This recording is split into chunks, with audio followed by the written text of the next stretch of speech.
Hello and welcome to Handcrafting Your Retirement with your host, Brett Ramsey, where we talk about what you want in retirement and how to make it happen. I'm Wendy McConnell. Well, hello, Brett. How are you?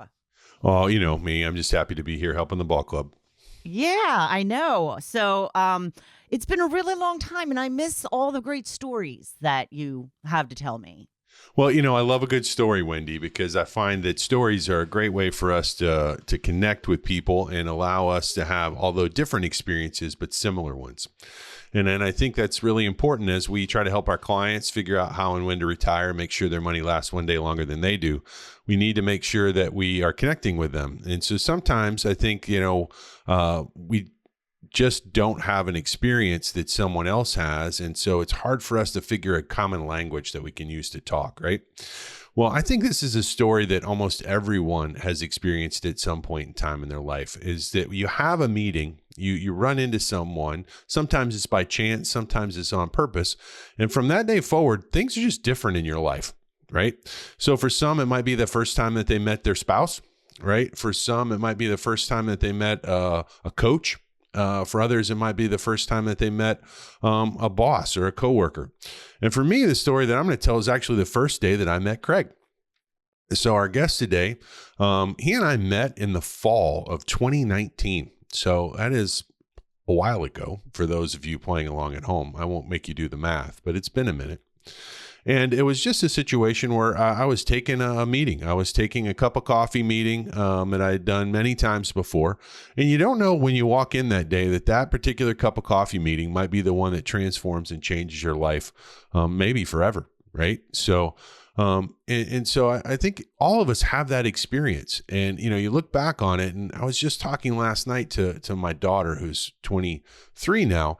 And she's trying to do everything already at 23 that she just doesn't have all of the life experiences to do. And I said, you're going to look back on this time and these experiences that you have, and you're going to realize that maybe you weren't ready for something, or that it wasn't just quite right yet, but that moment was the one that started leading you down a path that transformed and changed the way things work out for you.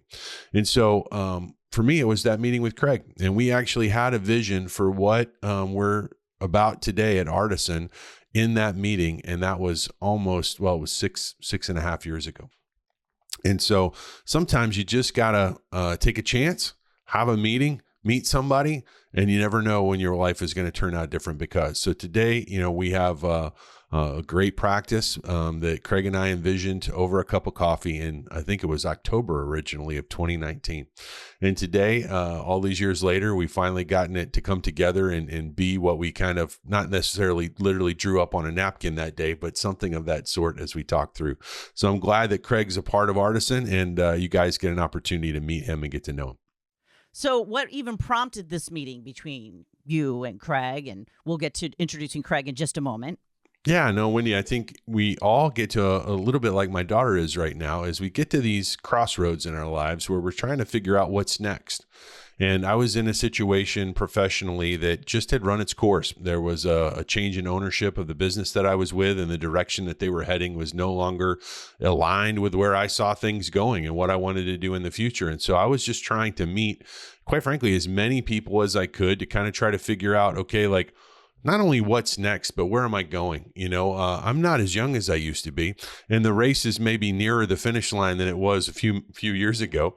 Not that it's near the end yet, but course correction, mid-course correction, which I think a lot of our clients live out, right? Which is like, okay, things have changed. The rules are different now. The things that we were doing before aren't working the same way they were. And that's just where I was. And so I had to sit down, and Craig and I were, I would call it just incredibly like-minded. And what I mean by that is that you just don't meet very many people in this business that kind of see the world in a similar lens, right? With not just that we had some similar experiences, because quite frankly, we probably didn't. We probably got to where we were from very, very different, courses, but we were kind of sitting there at the same time in the same spot. And I don't drink coffee, but I was in a Starbucks, kind of thinking through like, okay, how do you navigate this moving forward? What does this start to look like to run a good business where, you know, and you're going to hear from Craig, where we really focus on how do we put our clients at the center of everything that we do? And I know that just sounds like cliche and corporate mumbo jumbo, but like the reality is it's just not how most businesses run and operate, right? They almost at times, I think, find their clients annoying because they're trying to figure out how to extract as much value from their clients as possible, as opposed to how do they add as much value into their client relationships as possible. And so just talking to someone like Craig's background that saw it that way as I did, of saying like, you know, our purpose here is to try to figure out how can we help our clients just as much as we possibly can, right? If we get good at that and we have good people around us and we have a good team, and you'll hear about Craig's background, he and I share a similar thought on team, because I think we played team sports, right? We came from a similar background. And so I think that commonality really is what kind of started it all. And, you know, and then we started moving forward and it just kind of came together, but it took 6 years. Okay. Well, you've kept us in suspense long enough. Can you please introduce us to Craig? Well, I'm gonna let Craig introduce himself. There's no reason for me to step on the lead. Let him introduce himself and give us a little bit about his background and how he got to be here. Well, good morning, everyone. So glad to be here, and I'll echo what Brett said too. Best cup of coffee I've ever had. So that certainly changed my life, much like Brett had just mentioned earlier. But thanks for having me. Craig Clements. I'm a financial advisor with formerly Waddell and Reed, which we've changed broker dealers since then. But a little bit about my background. I'm from a small town in Mississippi, Tupelo, Mississippi, which many of you may recognize that name. That's the birthplace of Elvis. So I went to elementary school where Elvis went. So twice a year, the anniversary of his birthday and his death, these big tour buses would unload people with all their cameras and take photographs of the water fountain he drank out of, or the hallways he would skip down to between classes. So small town Mississippi. So if you hear the Southern drawl, that's where that comes from. And went to school at Ole Miss. Was very fortunate to have a baseball and academic scholarship. And how I got in the business is actually kind of interesting. I was about a month away from taking my MCATs exam and going into medical school. That summer before, I was volunteering at the local hospital and realized, wow, these physicians have a really tough life. It's a lot of long hours, a lot of stress. I was doing the math. I thought, geez, I'm going to be in my mid to early 40s before I can see the light at the end of the tunnel. And so after college, I moved to Memphis, Tennessee, and a friend of mine's dad was an executive of a very large financial planning and services firm. And he was getting a promotion, was moving from Memphis, Tennessee to Portland, Oregon. And he invited me to join him and build out this financial planning organization in the Pacific Northwest. And what I said to Mark that day has resonated ever since, and is really kind of the foundation of who I am as a person. What Mark said to me, I said, Mark, you got the wrong guy. I'm a biology guy. I'm not an economics person. And what Mark said is, well, Craig, I'm not going to say that the numbers aren't important. Of course, that's extremely important in our line of work. But the most important thing we do, it's about leadership. It's about defining clients' goals and dreams, creating a roadmap to help them get to those goals and dreams, and doing an ongoing relationship to make sure they're on track. And so that really resonated with me. It was about leadership, because every time I hit the proverbial brick wall in my life, there was a mentor there that wanted me to study a little longer, throw a little harder, run a little faster. So every time I thought I can't do any more, someone believed in me and held me accountable, and it helped me reach those goals. So at the ripe old age of 22, I moved out from Memphis, Tennessee to Portland, Oregon, and started out working underneath a very senior financial advisor. And we created some pretty elaborate and comprehensive financial planning models. I got my license in early 2001, went into personal practice, and really just created that leadership model, helping clients define what's important in their life, assessing how are they on track or not, and if not, what changes and adjustments do we need to make along the way so they can reach their destination. And so it just so happened to be financial services. So by my third year, the local leadership called and wanted me to go into management and mentor and coach other advisors on our planning models. And so that's kind of really what launched my career.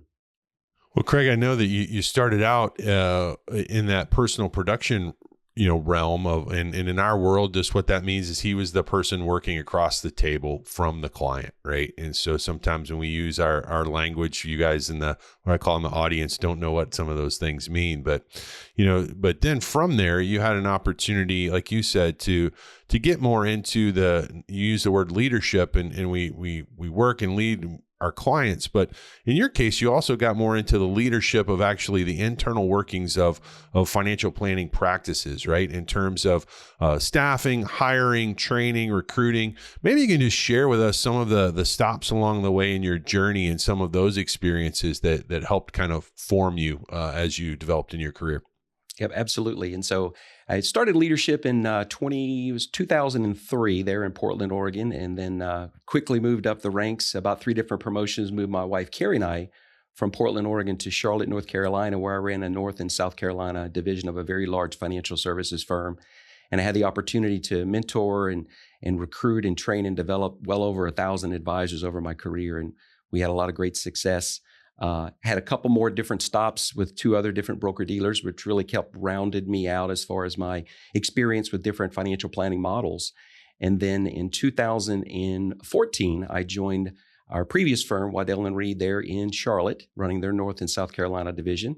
Then 3 different promotions moved Carrie and I from Charlotte, North Carolina to Noblesville, Indiana in 2017, where I was the regional managing director of 4 different states, Indiana, Ohio, Tennessee, and Kentucky, overseeing advisors, managers, and staff over those 4 states. And that's where Brett and I first initially met back in 2019, as I was the regional managing director for then Waddell & Reed. Well, and in that role, where we had our cup of coffee and you were doing a lot of recruiting and training, I'm sure you got to see kind of what was making what I call a successful financial planning practice, and see those different advisors and those different operations, and when they were having what I call success to me, which means they were delivering great value to their client, versus the ones that were struggling. And so maybe was there an observation or something that you saw there that really helped crystallize your philosophy? Obviously that early experience that you got out in Portland probably did a ton of that, but I'm sure, like I said, learning from other advisors in that role probably helped you a ton. Maybe you can share some of those experiences. Yeah, you said it best. It's having the opportunity to see hundreds, if not thousands, of different financial advisory practices. So just from the pure volume, I could see what worked really well for certain clients and advisors, and I could see what didn't work so well. And the one common theme that I saw, and you said it best earlier, Brett, putting the clients first. It's not about a transaction or a product sale. It's about defining what is important to that client, and then creating that comprehensive ongoing financial plan to make sure that they're going to achieve those things. And that income comes in a lot of different areas. It's not just about portfolio management. It can be insurance. It can be cash flow, estate planning, taxes. Those are all things that really impact our clients holistically. And so advisors that were most successful really grounded their practice in comprehensive financial planning for the clients first, and then letting the plan dictate what steps, what implementations, what action items are due so that they can reach their goals. And then lastly, it's creating that ongoing relationship, because once you create the plan, it just doesn't end there. It's always ongoing. So it's creating accountability, being that accountability coach for those clients, and being the emotional shoulder to lean on when times are difficult. We all get emotionally tied to our money. So having that collaboration, if you will, with a professional that can not let you make a lot of emotional decisions, which can really destroy your future. Well, I know one of the things that I really benefited from, and our clients are benefiting from now, that I use the phrase "stole with pride" from Craig, was our customer service calendar / customer service model. And so one of the things, we've probably tweaked it a little bit since you originally gave it to me back in 2020, but I think that's really crucial for our clients to kind of understand how we, you use the word, comprehensive financial planning. And that's another one of those things that I think, well, what does that even really mean? Right? Like, we use these words and phrases that mean something to a trained professional in our business, but to a client, it doesn't really mean anything. Right? And so I think that's what's great about what we've been able to accomplish here at Artisan is that's why we use that phrase handcrafted, right? How do we take these complex, in some cases, mathematical things, use another great phrase, which is the emotional component of our client, right? So we're trying to, what I call, how do we take your emotion and the right math and marry them together so that we have a successful outcome, right? And we have a successful way of getting that outcome. So, for us, we've broken that down into steps over the course of an entire year, but maybe you can kind of highlight what are some of those key steps that you like to do with a client and kind of, how you dig in and get to know them a little bit better.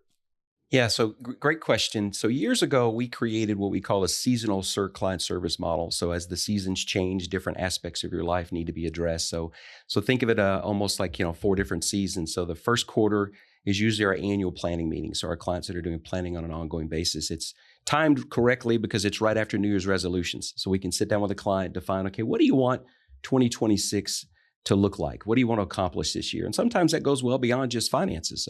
For example, I met with a client the other day, and his number one goal for this year was to get his pilot license. And so I told the client, I said, well, then when we have our quarterly check-ins, I'm going to ask you each quarter, how many hours have you logged in? How much time have you put towards that goal? And again, that's really nothing to do with his finances, but I feel like it's my obligation to help him achieve those goals. So that's kind of Q1, if you will, first quarter. Second quarter is usually our portfolio management meetings where we rebalance portfolios, look at employer-sponsored plans, making sure we're in the right allocation for that specific client's goals and needs. Third quarter is usually open enrollment if you're currently employed, or tax forecasting. I learned this the hard way years ago with my own CPA. I would meet with my CPA and he would deliver my tax returns in April of the next year and say, well, Craig, by the way, if you made an extra $1,000 donation to your favorite charity, it would have kicked you into this lower tax bracket. I was like, well, Todd, that doesn't really help me in April. Where were you at last October?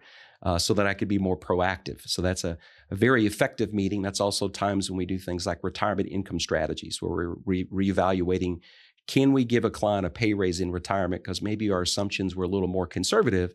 We want to be able to give those clients those pay raises early on so they can enjoy that when they're young and healthy and vibrant. And then the fourth quarter is all things succession and protection planning. This exercise we go through, I call it the family financial fire drill. Just like at your office building, once a year you have a mandatory fire drill. So the idea is that, God forbid, if the building ever caught on fire, you're not confused on what to do and what action steps to take. So you're not at the elevator trying to hit the button, wondering why it's not working. So we'll go through an exercise. What things could catch on fire with your finances? And let's map out a plan so that if, Lord help us if it does, catch on fire, we're not thinking emotionally. We have a plan in place. And so that the idea behind that seasonal model is to really leave no stone unturned and address all those issues on an ongoing basis, because client situations and needs change ongoing. Yeah, I know. And like I said, I think we've taken that calendar and maybe not labeled it in an identical way, but very similar, right? Those 4 seasons or those 4 foundational items are what we have to deliver for our clients, right? We have to help them accomplish those things, no matter what their personal financial situation is. And that's why it has to be really tailored to them and their families, and trying to help them accomplish that. So as we kind of think through that, another key element, I think, of what Craig and I share is that, he talked about relationship, but he also talked about, what I call team, right? Which is that, he's worked with teams and groups of people, right? And so we have a fairly large and significant financial planning practice relative to the industry. And because of that, that's allowing us, and part of the reason why Craig is on board is allowing us to kind of build a team of different players. So, I'll let Craig tell maybe a little bit of his sports background, but, learning how to play the right position and learning how to help your team, I think, is really a crucial thing as we come together as artists, and that all of us, those 4 things that Craig talked about there, not all of us on the team are going to be experts in all 4 of them, right? But you need us as a firm to be an expert in all 4 of those areas. So Craig, maybe talk about how you see team and how that plays out for you. Yeah, very well said, Brett. No one's good at it. There's not one person who's good at everything, I should say, or great at everything. So everyone has their strengths or their weaknesses. And so at the center of everything we do is obviously the client. And then the foundation of that client relationship is their financial plan. And then immediately surrounding that client is kind of their core team. I think of it like the relationship manager. In this example, maybe it's the financial advisor. That person I like to think of as their primary care physician, if you will. They're responsible for the overall financial health of that client. They may not necessarily be the exact person doing all the meetings, but may outsource where needed just like your medical background. So if there's a oncologist or a cardiologist or a pharmacist needed, that primary care physician is going to outsource that to subject matter experts. But at the end of the day, the relationship manager is the one making sure everyone's singing off the same sheet of music. So we can, as we merge together as a team, it's going to allow us to bring in those subject matter experts and really dive deep into our clients' needs, but have the expectation with the relationship manager to making sure that all those specialists are rowing in the right direction so that the client's going to achieve their goals. Yeah, and I think that's crucial for our staff. As we want our listeners to hear is that, once again, I joke all the time is, you got to get to know me, but to get to know me doesn't mean that I know everything about you, right? That I know that I have that access to those other experts, and some of those experts are going to be on our staff. Some of those are going to be, strategic partners that we have outside of our firm where it's appropriate. But it really is crucial that you have to build a team. And I joke all the time is I was a decathlete in college and track and field. And the reason why I was a decathlete is I was kind of good at a lot of things, but not really great at anything. And I think that probably is also my professional life is I'm really good at a lot of things, but I'm really not the subject matter expert of any one particular area. But acknowledging that and knowing that is really crucial. Is that, I think what I love about Craig's background too is that there's not an ego that comes with it that says, oh, I have to be the expert on this. No, Craig, and I think that's back to playing in team sports, right? Is that, I'll let him tell you, he was a pitcher, right? And so, yeah, you can try to strike everybody out, but it's probably a lot more efficient if you can just get them to hit ground balls to your shortstop, right? So maybe, talk about how you think about that in terms of kind of handing off certain aspects of things to another professional that has that deeper knowledge or that deeper expertise. Yep.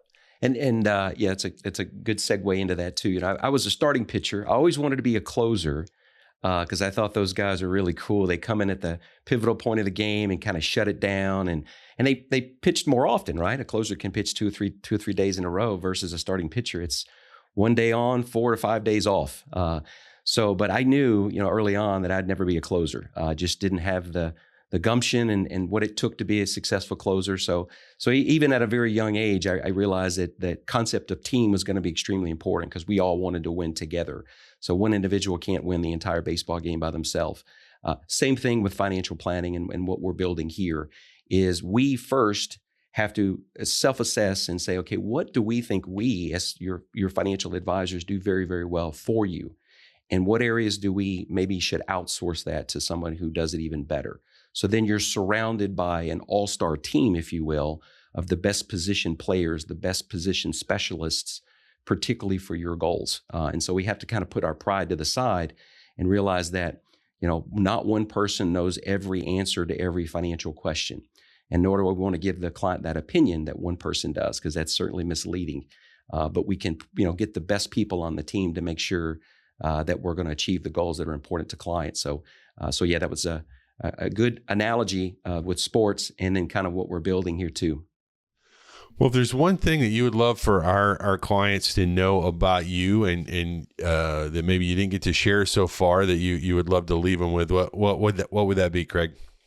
Oh, that's a good question. I'm proud of my wife. So that Carrie and my wife and I live here in Noblesville. And so that's one thing I'm very proud of. Some people may know her here locally. She's kind of really somewhat famous, I think, in the local Hamilton County community. She runs a community service she calls On the Run Lost Dog Recovery. So if you lose your dog in Hamilton County, you can contact my wife, Carrie, and she springs into action and helps reunite you with your lost pet for no cost. She just does that out of the kindness of her heart. And she's been doing this for 12, 15 years now. And as a matter of fact, the local sheriff's office, Hamilton County Sheriff's Office, even the local police departments, when they can't capture a dog, they'll contact Carrie and she'll spring into action. So I'm super proud of what she's able to accomplish in the community. And it's an honor for me to be able to, be in a position that she can spend all of her time and giving back. Well, that's awesome. I had an opportunity to share that experience with the Hamilton County Humane Society with Craig and Carrie and their friends. And For those that have that deep connection and affinity with their pets, it's something to watch, right? The people that are really passionate about that. And that's one of the things that we talk about here at Artisan is we want to help our clients figure out the things that they're most passionate about, right? And then our job is to help them align their resources with that so that they can have those experiences, right? And so it's so exciting for us because giving to others in many different ways, in many forms, is such a huge component of what we get to do. And I love that Craig shared that with you, because I think that it's really important. We did a day of caring last year with our clients where we went out into the community, and it was around the holidays, and we got to serve some seniors in our community that don't always have family nearby to get to share the holidays with. And so there's all these different ways that we can contribute to the world around us and be generous with our resources, with our time, with our treasures and our talents. And so just know that that's something that we care deeply about here. And that's a part of our team culture, right? Is that in order to kind of be here at Artisan, I don't want to say you have to have a bleeding heart, but you got to have a pretty big one, right? Because, we want to make sure that you are cared for, right? Deeply at the center of our business. So with that, I'm going to hand it back off to Wendy to give us a close here. All right. Well, thank you. I appreciate the handoff. Brett, how can people get in touch with you if they'd like some more information? Well, we got that crazy interweb thing out there is the best way to find us, right? So you got to come on out to artisanwealthstrategies.com. And if you can spell that correctly, you're a wizard. Right. So I know it's a mouthful, but that's the starting point. And from there, you'll be able to click and find us and get on our calendar. And Craig and his team will be on our wonderful World Wide Web soon with cool new pictures. I'm sure that might take a minute for it to get up there, but keep coming back, click often, right? You can also follow us on Instagram now, Facebook, and LinkedIn. We are social media gurus over here at Artisan Wealth. And I'm telling you, the world's on fire with the opportunities that you have to connect with us today. Awesome. So good to hear. Well, thanks to both of you. And thank you for listening today. Please like, follow, and share this podcast with your friends. Until next time, I'm Wendy McConnell. Thank you for listening to Handcrafting Your Retirement. Visit our website at www.artisanwealthstrategies.com or give us a call at 317-660-2855. And don't forget to click the follow button to be notified when new episodes become available. The information covered and posted represents the views and opinions of the guest and does not necessarily represent the views or opinions of Artisan Wealth Strategies. The content has been made available for informational and educational purposes only. The content is not intended to be a substitute for professional investing advice. Always seek the advice of your financial advisor or other qualified financial service provider with any questions you may have regarding your investment planning. Securities and advisory services offered through LPL Financial, a registered investment advisor. Member FINRA, SIPC.